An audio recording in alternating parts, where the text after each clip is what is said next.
Partie 104, citation 497. Comment pourrais-je, alors qu'aucune parcelle de mon être n'est lucide, décrire cet ami qui n'a point de pareil? Jalal ad-Din Rumi dans Mathnawi. 498.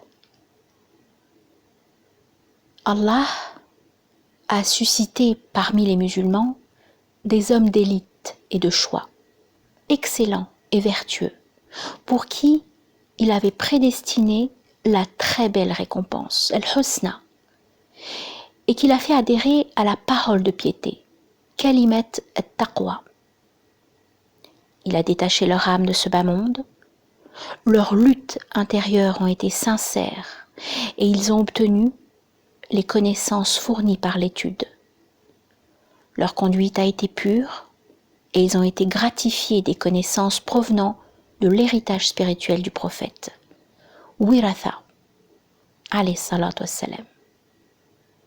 L'intime de leur esprit a été purifié et ils ont été honorés de l'intuition vraie, firasa.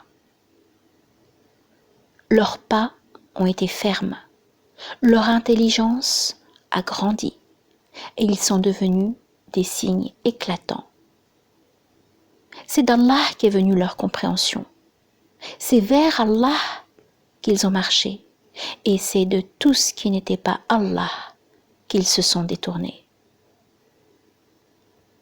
Leurs lumières, Anwar, ont percé les voiles, l'intime de leur être évoluant autour du trône divin, l'Arsh, placés eux-mêmes très haut dans l'estime de celui qui y siège, et leur vision est devenue aveugle à ce qui était en deçà du trône d'Allah.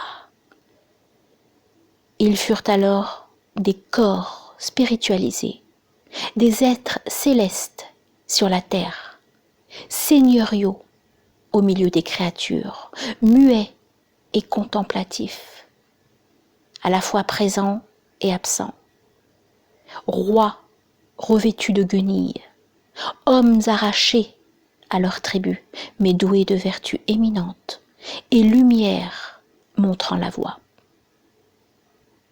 Leurs oreilles étaient attentives, l'intime de leur être était pur, leur qualité était cachée, celle d'hommes d'élite et de soufis illuminés et limpides.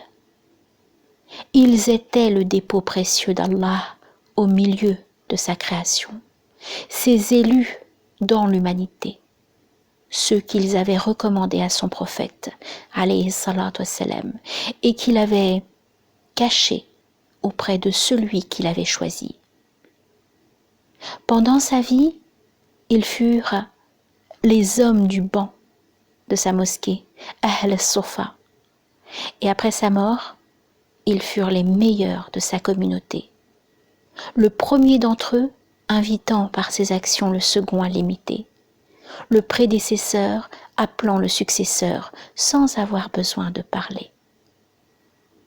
Il en fut ainsi jusqu'à ce que le désir spirituel diminuât et que la recherche d'Allah se relâcha. On eut alors désormais affaire à des questions et des réponses, à des livres et des épîtres. Les significations, cependant, en étaient familières à leurs auteurs, et les cœurs y demeuraient réceptifs.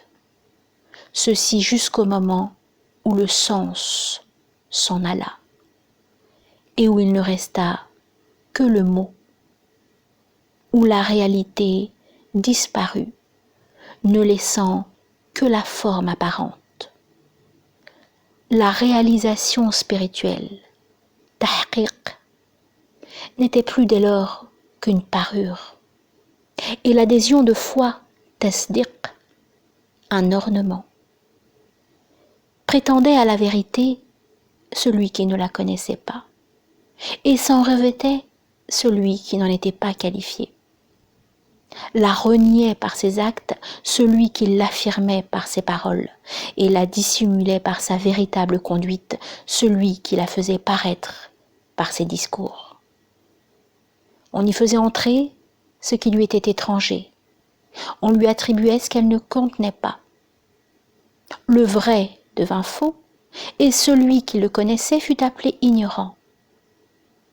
Celui qui avait réalisé la vérité se tenait à l'écart, la gardant pour lui, et celui qui était qualifié pour la décrire la taisait jalousement. Et c'est ainsi que les cœurs s'écartèrent d'elle et que les âmes l'abandonnèrent. La connaissance et ceux qui la détenaient disparurent, de même que la théorie et la pratique, de telle sorte que les ignorants furent désormais qualifiés de savants et que les savants devinrent un objet de mépris. Kalabadi, dans Kitab al-Ta'aruf li madhhab ahl al-tasawuf.